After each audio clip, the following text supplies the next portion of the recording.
Παλαιοχριστιανική βασιλική Σπάτων.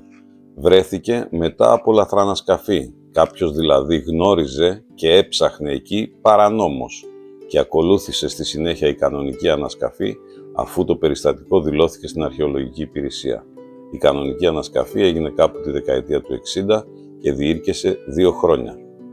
Οι χριστιανοί ξεκινούν να αποκτούν χώρους λατρείας με το διάταγμα των Μεδιολάνων το 313 μετά Χριστόν, τότε που ανακηρύσσεται η ανεξιθρησκεία και η χριστιανική θρησκεία παίρνει επίσημο χαρακτήρα.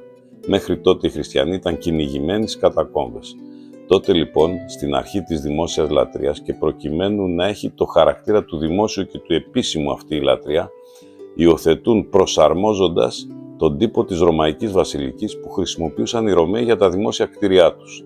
Μεγάλα ορθογώνια κτίρια δηλαδή, με 3 ή 5 κλίτη, όπου το κεντρικό και μεγαλύτερο κλίτος και ψηλότερο χωρίζεται με κύονες από τα πλευρικά.